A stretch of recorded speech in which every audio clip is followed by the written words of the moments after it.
Assalamualaikum warahmatullahi wabarakatuh. Perkenalkan, nama saya Alisya Putri Amelia, NIM 2252111002. Saya dari Prodi Pendidikan Bahasa dan Sastra Indonesia, kelas PBSIB 2025. Di sini, saya akan menjelaskan tentang fungsi sintaksis. Apa itu sintaksis? Sintaksis adalah cabang ilmu linguistik yang mempelajari tentang struktur kalimat, terutama dalam aturan dan pola-pola yang digunakan dalam penyusunan kalimat yang benar dan bermakna dalam suatu bahasa. Fungsi sintaksis adalah memiliki hubungan dengan gabungan kata atau frasa sehingga dapat membentuk kalimat yang utuh dan bermakna. Fungsi sintaksis terdiri dari subjek, predikat, objek, pelengkap, dan keterangan. Pertama tadi subjek. Subjek adalah pelaku atau seseorang yang melakukan kegiatan tertentu. Umumnya fungsi subjek ini berhubungan dengan seseorang, binatang, tumbuhan, dan benda. Contohnya, dia, mereka, kuda, pohon, rumah, dan lain-lain. Subjek ini menandai bagian klausa yang dibicarakan oleh pembicara. Yang kedua, predikat. Predikat adalah salah satu unsur utama dalam kalimat yang berfungsi memberikan penjelasan mengenai tindakan, sifat, peristiwa, atau keadaan yang dilakukan atau dialami oleh subjek. Umumnya, predikat ini terletak setelah subjek, atau bisa dapat berupa kata kerja atau verba, kata benda atau nomina, kata sifat atau adjektiva, kata bilangan atau numeralia, dan kata depan atau preposisi. Yang ketiga, objek. Objek menurut Hasan Alwi, objek adalah unsur kalimat yang kehadirannya dituntut oleh predikat yang berupa verba transitif pada kalimat aktif. Contohnya, ibu memasak ikan. Ibu itu sebagai subjek. Memasak itu sebagai predikat dan objeknya itu adalah ikan. Nah, objek bisa berubah menjadi subjek ketika diganti menjadi kalimat pasif. Contohnya, adik mencetak gol. Adik itu subjek, mencetak itu predikat, gol itu objek, menjadi gol itu subjek, dicetak itu predikat, dan adik itu sebagai objek.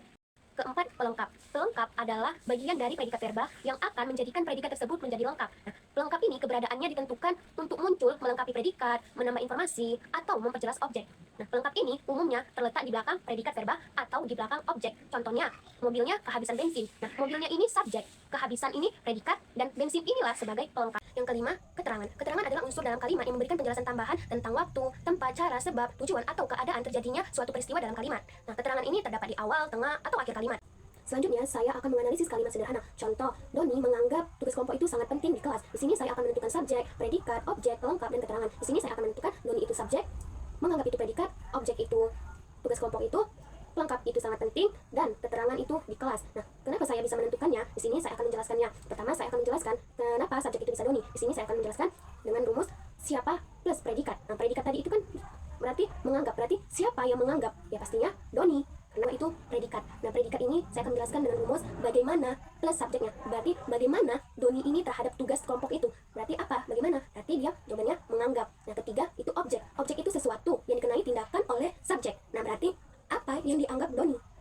Berarti apa yang dianggap Doni? Berarti tugas kelompok itu. Yang keempat, pelengkap. Pelengkap ini adalah melengkapi makna predikat. Berarti menganggap tugas kelompok itu sebagai apa?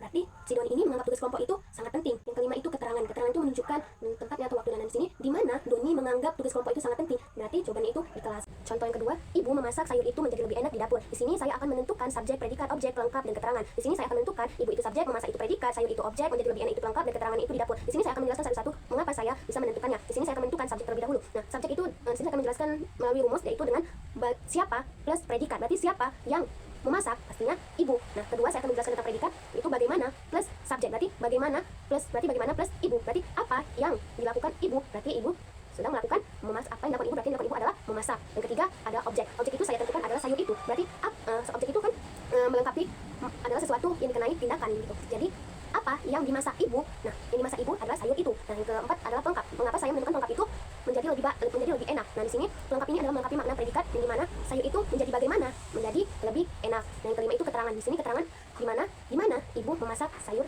itu di dapur. Contoh yang ketiga, Adi memberi Dina buku di kelas. Di sini saya akan menentukan subjek, predikat, objek, pelengkap, dan keterangan. Nah, saya akan menentukan subjeknya itu Adi, memberi itu predikat, Dina itu objek, pelengkap itu buku, dan keterangan itu di kelas. Nah, di sini saya akan menjelaskan bagaimana cara saya menentukan.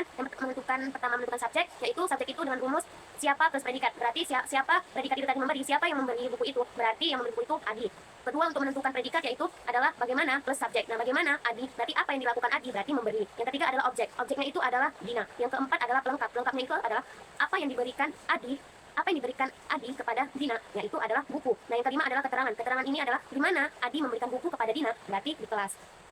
Selanjutnya, saya akan menganalisis kalimat ambigu. Contohnya, Rina menganggap Dina sahabat terbaiknya di sekolah itu. Rina itu sebagai subjek, menganggap itu predikat, Dina itu objek, sahabat terbaiknya pelengkap, dan di sekolah itu keterangan. Nah, di sini mengapa menjadi kalimat ambigu? Karena di sekolah itu memiliki tafsiran yang berbeda sehingga menimbulkan dua makna. Nah, yaitu yang pertama bisa jadi Dina adalah sahabat terbaik Rina di sekolah itu, atau Rina di sekolah itu yang menganggap Dina sahabat terbaiknya.